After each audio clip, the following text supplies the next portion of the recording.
Pourquoi voter le 9 juin? Ces élections européennes sont déterminantes.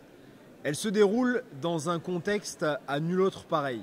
On le voit, l'Europe est traversée par différents périls. Le péril démocratique, avec le retour de la guerre à nos frontières, où depuis maintenant 2 ans, Vladimir Poutine a envahi l'Ukraine et s'il mène une guerre totale contre l'Ukraine, mène une guerre hybride contre nos démocraties.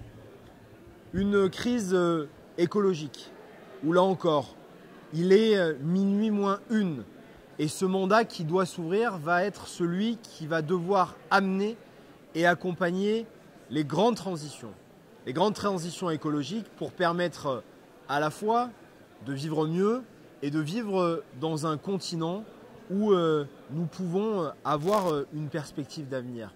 Et puis un péril social, où nous le voyons et la crise du Covid a amplifié sans doute ses effets. Depuis maintenant de nombreuses années, de trop nombreuses années, les inégalités sociales se creusent en Europe. Les riches sont de plus en plus riches, allant jusqu'à des niveaux d'indécence absolue. Les pauvres se retrouvent dans des situations de pauvreté de plus en plus grandes et les amortisseurs et les boucliers sociaux ne sont plus là et ne sont plus efficaces. Ils ne sont plus là et ils ne sont plus efficaces parce que voilà 30 ans, 30 longues années que l'Europe est dirigée par la droite et les libéraux. Depuis 30 ans et depuis 1995 que Jacques Delors a quitté la présidence de la Commission européenne, ce sont les libéraux et la droite qui dirigent l'Europe. Et qu'ont-ils fait de l'Europe? Qu'ont-ils fait de ce projet absolument extraordinaire qui avait vu les pères fondateurs réunir les peuples dans une volonté partagée de paix et de prospérité?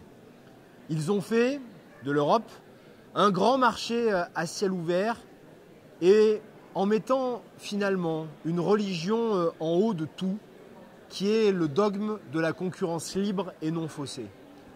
Cette religion que les libéraux européens ont mise en œuvre depuis 30 ans et qu'ils s'évertuent à continuer d'appliquer, eh bien seuls les dirigeants européens sont encore les derniers à y croire. On voit qu'à nos frontières, que ce soit la Chine, que ce soit les États-Unis, demain l'Inde ou encore d'autres puissances émergentes, les règles ne sont plus les mêmes. Cette concurrence libre et non faussée, qu'a-t-elle amené, qu'a-t-elle créé? Elle a créé du dumping social. En 2 mots, du dumping social, qu'est-ce que ça veut dire? Ça veut dire que peu à peu, ce continent européen, qui était un continent de producteurs, a vu ses usines déménager, des emplois disparaître, sa capacité de production esselée. Et on a laissé partir nos usines, partir nos productions à l'autre bout du monde sans jamais mettre aucune barrière. Nous disons dans cette campagne que nous voulons faire de la souveraineté européenne une priorité politique. Oui, nous assumons de dire que nous voulons réindustrialiser l'Europe. Oui, nous assumons de dire que la souveraineté européenne doit retrouver son chemin pour permettre demain de faire revenir des industries.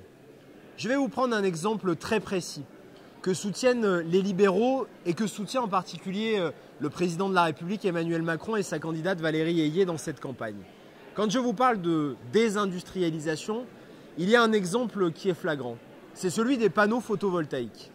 Les panneaux photovoltaïques, il y a 20 ans encore, ils étaient produits majoritairement sur le continent européen. Depuis 20 ans, la Chine a fait le choix d'investir massivement dans les industries de la transition écologique. Que se passe-t-il aujourd'hui?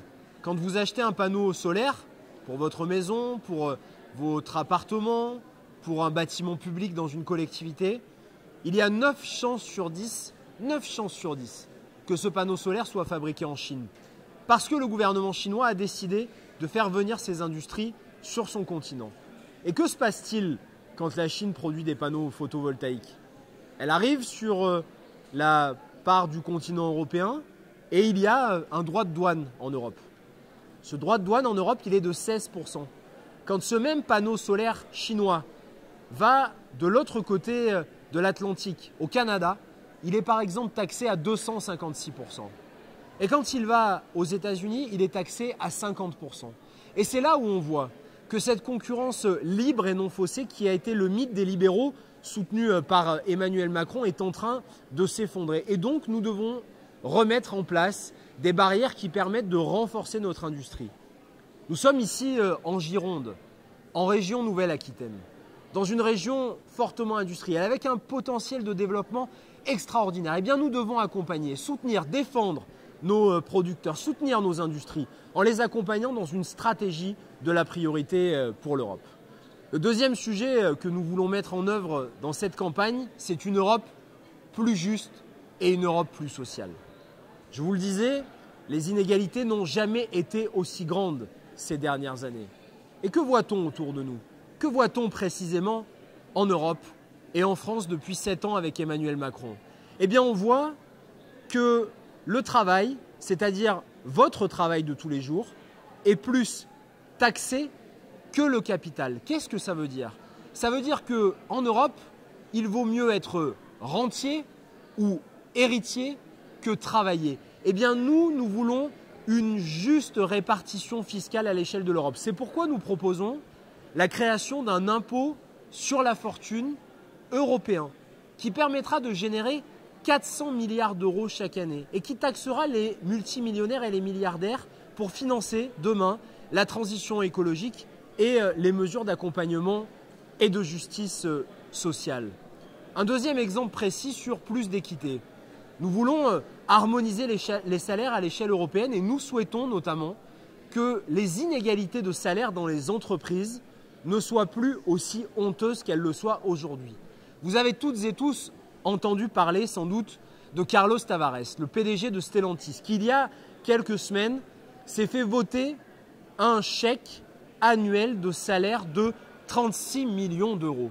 36 millions d'euros. Et il a dit, voyant l'émoi que ça pouvait provoquer dans la population, que si les dirigeants politiques n'étaient pas satisfaits, ils avaient qu'à faire une loi.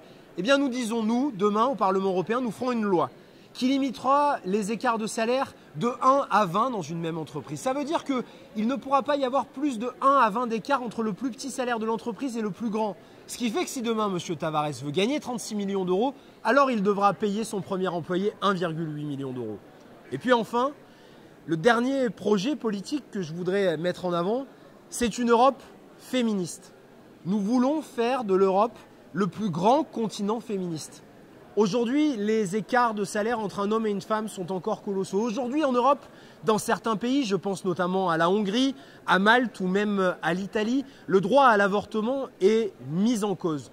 Eh bien, nous voulons, comme ça a été le cas en France avec l'inscription de l'IVG dans la Constitution, inscrire le droit à l'IVG dans la Charte européenne des droits fondamentaux, qui est l'équivalent de la Constitution à l'échelle de l'Europe. Et puis, nous voulons porter avec Raphaël Glucksmann le projet qui était en son temps défendu par Gisèle Halimi, qui est la clause de l'européenne la plus favorisée. La clause de l'européenne la plus favorisée, c'est permettre à chaque femme de bénéficier des droits les plus avantageux de chaque pays européen pour protéger et pour faire de l'égalité femmes-hommes une réalité. Voilà en quelques mots l'Europe que nous portons avec Raphaël Glucksmann. Dans cette élection, et je conclus par là, vous avez 3 choix. Le choix de l'extrême droite, qui est une Europe enfermée, une Europe barbelée, une Europe isolée, qui fait du populisme son grain et qui finalement ne propose aucune proposition et ne fait rien pour l'Europe. Vous avez l'Europe de M. Macron, qui est cette Europe libérale que nous connaissons depuis 30 ans et qui a mis à mal à la fois nos économies, nos démocraties et même notre continent. Et puis, vous avez notre projet que nous portons avec Raphaël Glucksmann. Ce projet d'une Europe puissance, d'une Europe sociale forte, d'une Europe plus juste, d'une Europe qui, enfin, met les peuples au cœur de ses projets et de ses propositions. Le 9 juin, il n'y aura qu'un seul tour. Le 9 juin, c'est un seul tour, un seul vote. La liste Réveillez l'Europe, conduite par Raphaël Glucksmann, parce qu'avec vous, avec votre mobilisation, nous pouvons changer l'Europe, nous pouvons changer la France et nous avons besoin de vous. Nous comptons sur vous.